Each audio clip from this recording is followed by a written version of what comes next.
Sometimes it's real hard to come up with a good idea for a superhero, especially an iconic one. While there's been some really amazing introductions of new heroes in recent years, it's difficult competing with the likes of fan favorites like Superman or Spider-Man or Wonder Woman. So it's no surprise that there's been heroes created in the past that just suck, that are really dumb. So, intelligence levels aside, let's take a look at the top 10 dumbest superheroes.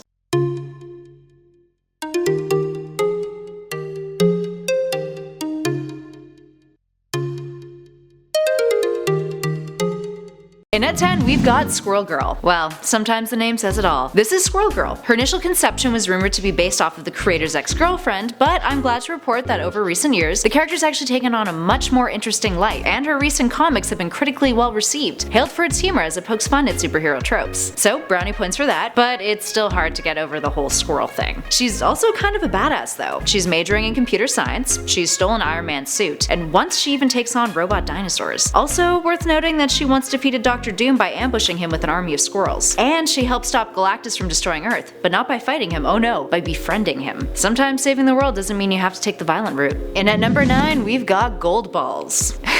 Gold Balls started off as a joke, but then became pretty damn cool, to the point where Deadpool actually comes back from the future and respects him, calling him a legend. So this guy is arrested by San Diego police when bouncing balls come out of his body and scare the general public. Fair. Gold Balls can summon an infinite number of gold balls, all different sizes, and they give off this poink noise every time they fire out and hit something. And he can also reabsorb his balls. Balls. At least he's not as useless as our number 8, Leather Boy. While Wonder Woman's bondage origins are buried beneath a solid amount of subtext, here's a kinky character that definitely doesn't have much to hide. This is Leather Boy, ball gag included. His claim to fame? He was once mistakenly believed to be Dr. Doom. Leather Boy was eventually defeated by Big Bertha catching him and literally sitting on him. If that doesn't sound like a subgenre of porn, I don't know what to believe anymore. And at number 7 is the almighty dollar. What's something that everyone likes? Ah, money, great. Okay, let's make a superhero based off entirely that. Great job, guys. Oh, and let's also name him after a common idiom too. So, this guy's real name is J. Pennington Pennypacker. Yeah. He's a certified public accountant who attends a self-esteem camp that is actually a front for a crazed scientist testing out a device that gives people superpowers. And so the almighty dollar was born. What's his superpower? The ability to throw money at his problems. Yep, talk about making it rain.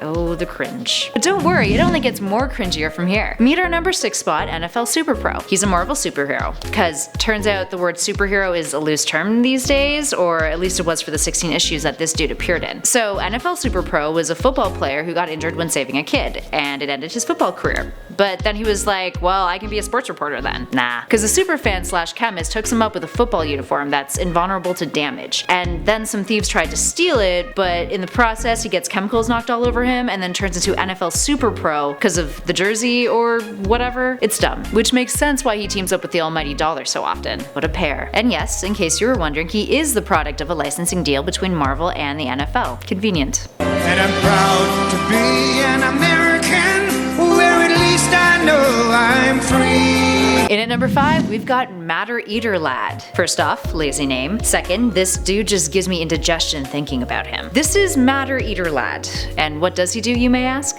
Well, he eats matter. So basically he eats f***ing everything. Come on, Jerry Siegel, you're responsible for creating Superman and this is really what you want to follow that up with?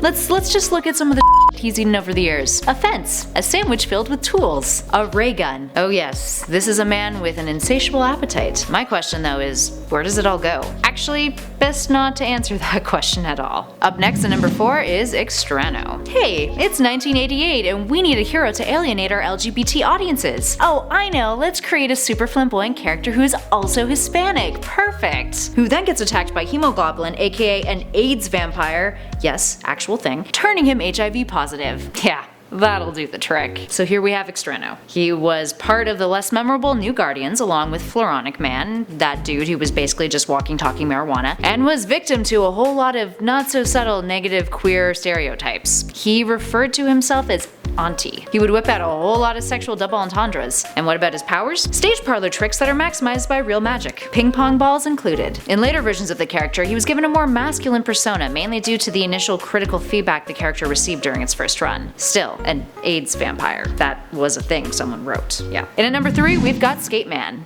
You know what people love? Roller skating, said someone in the 90s. Guess what doesn't age well? Rollerblades. Not only was this one rated as one of the worst comics ever, SKATEMAN is just a mess. So SKATEMAN is a Vietnam vet who is really into martial arts, as one is, and upon coming home from the war, he starts this career in roller derby because I guess that makes sense. SKATEMAN was out for vengeance when his buddy was killed by a motorcycle gang. Because of it being so poorly received though, his story was never actually finished. But I'm sure you can imagine what would logically happen when the whole gang found out what they were actually up against. So, what lesson can we learn from SKATEMAN, kids? Don't bring rollerblades to a motorcycle fight. And at number 2, we've got Arm Fall Off Boy.